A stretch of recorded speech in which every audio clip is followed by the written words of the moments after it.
Bit of breaking news to bring you. The Rugby Football League has approved a new policy which bans transgender players from competing in the sport. It will come into effect on Monday. And the RFL board have released a statement which says the RFL board has approved a new gender participation policy for Rugby League.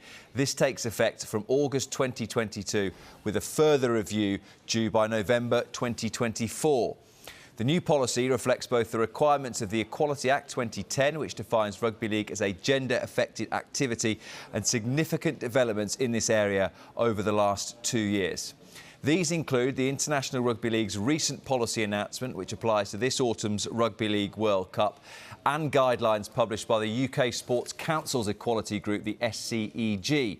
Therefore, from August 2022, for all contact rugby league from under 12s and above, there will be a female-only category in which players will only be permitted to play in the gender category of the sex which was originally accorded at their birth.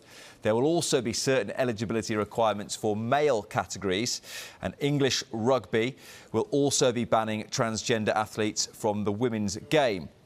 So that's Rugby Union. And there's another statement as well from the RFU, which says, following an extensive RFU consultation, the RFU Council has voted in favour of updating its gender participation policy for rugby in England from the start of the 2022-23 season.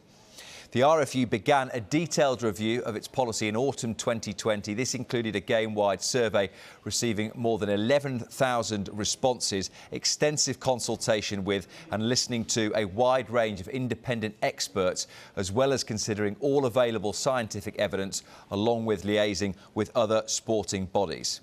This science provides the basis of the new gender participation policy that concludes the inclusion of trans people originally recorded male at birth in female contact rugby cannot be balanced against considerations of safety and fairness. Therefore, the RFU Council approved a policy change to only permit players in the female category if the sex originally recorded at birth is male.